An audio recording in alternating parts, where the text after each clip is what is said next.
నా పేరు కందిమల్ల అంజలి అండి. నా మోర్జన్పాడు అండి. నేను వచ్చి 5 నెలలు అవుతుందండి ధ్యానంలోకి. ఈ ధ్యానంలోకి వచ్చినాక నాకు చాలా మార్పులు, సంతోషం, చాలా ఆనందంగా ఉందండి. ధ్యానానికి ముందు మా ఇంటి ముందు పిరమిడ్ కట్టడానికి అందరూ ధ్యానం చేస్తున్నారు. కానీ ఆ ధ్యానులందరినీ చూసి నేను ఎగతాళి చేశాను. ఏంటి పిచ్చోళ్ళు కళ్ళు మూసుకొని కూర్చుంటే మనకు అన్నీ తెలుస్తాయి అంట, నొప్పులు తగ్గుతాయి అంట అని రోజు ఒక మాస్టర్ వచ్చి క్లాస్ చెప్తూ ఉండేవారు. కానీ వీళ్ళందరినీ నేను ఎగతాళి చేస్తూనే ఉండేదాన్ని. వీళ్ళందరూ పిచ్చోళ్ళు, ఇంట్లో పనులు మానేసి ఏదో ధ్యానం అంట ఏదో చేస్తున్నారు అని చూస్తూ వాళ్ళ ఇంటూ నేను కూడా మారిపోయా. అక్కడ ఇంకా ధ్యానం చేయటం మొదలుపెట్టా. కానీ ఎలా కూర్చోవాలి ఇవన్నీ చెప్తున్నారు, కానీ ధ్యానం సరిగ్గా కుదరట్లేదు.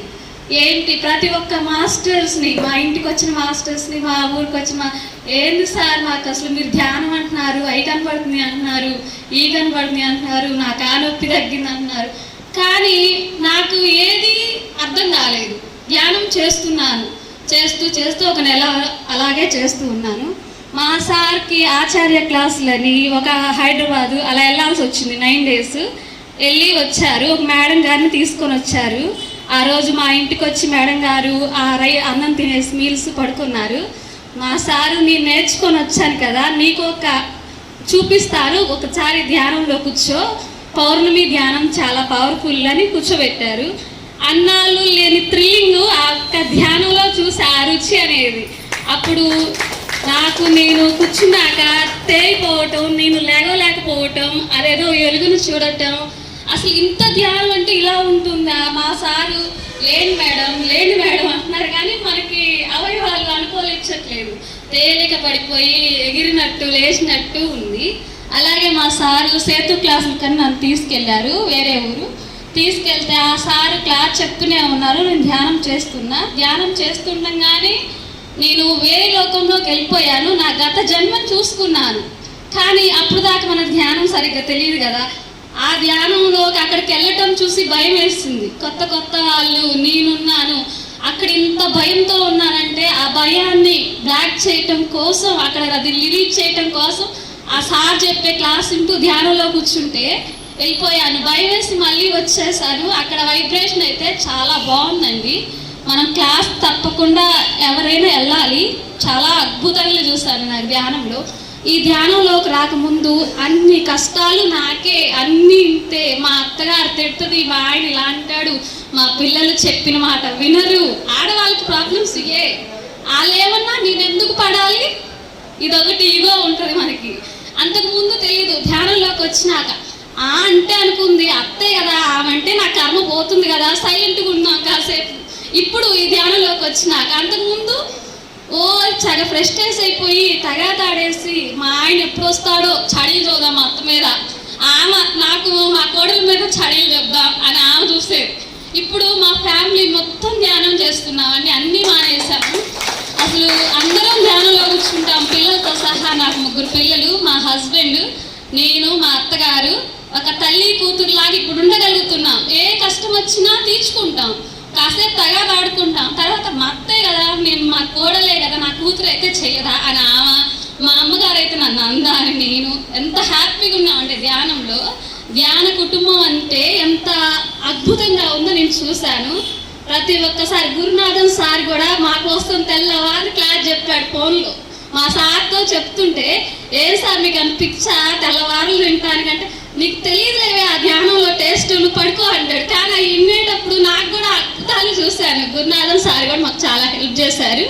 కానీ ధ్యానం అంటే మనం ధ్యానం చేస్తేనే సరిపోదండి.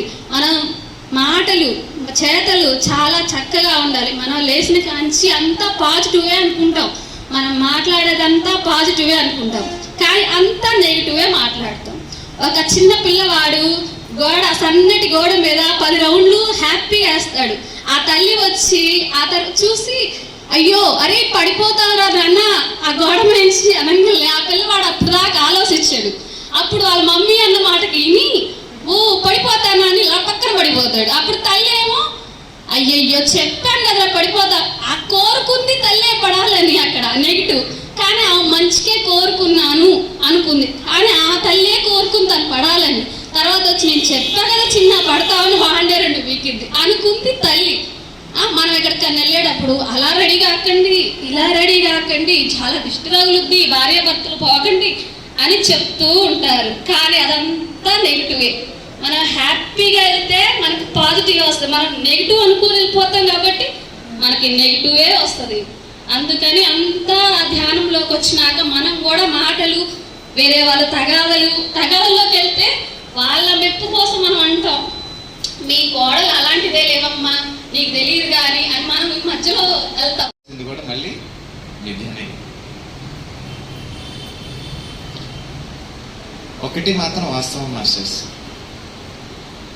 ఎవరి ఆత్మస్థాయి స్థితికి వారు అందరూ ట్రై చేస్తున్నారు. అందరూ గొప్పవారు, ఎవరు తక్కువ కారు. ఇక్కడ ఉన్నవారు కూడా పిల్లలతో సహా అందరూ గొప్పవారే. ఈ భూమి మీద ఈ జీవనాన్ని, ఈ శరీరం తీసుకోవాలి అంటే ఎన్నో జన్మల పుణ్యఫలం ఉంటే కానీ ఈ యొక్క శరీరం మనకి లభించదు.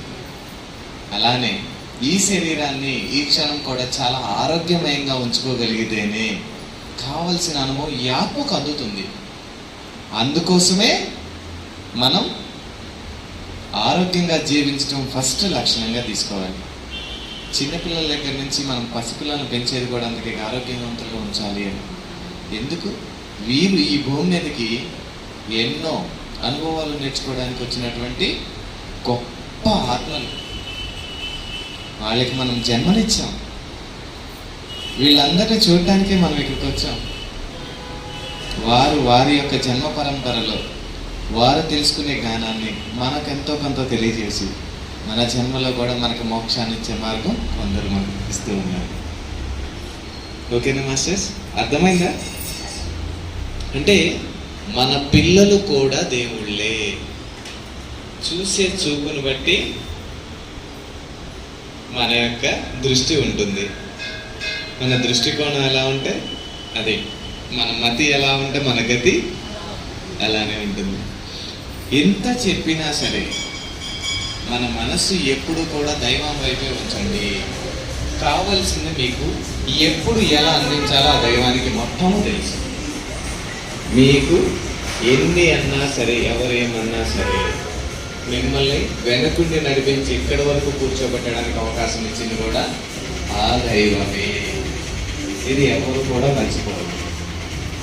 ఎందుకంటే కొంతమంది చెప్తా ఉన్నారు, మేము నమ్మల, మేము కూడా ఫ్లో అయ్యి ఒక అడుగు ముందుకు వెళ్ళాం. అసలు దైవభక్తి అనేది లేకపోతే జ్ఞానభక్తిలోకి రాము. ఇది వాస్తవం. అత్రి సార్ కూడా అన్నారు, ఎంతో కొంత దైవభక్తి ఉంటే కానీ ఆ శక్తి ద్వారా, దైవ శక్తి ద్వారా జ్ఞాన శక్తిలోకి వచ్చే అవకాశం ఉంటుంది. అప్పుడే వారి యొక్క జన్మ యొక్క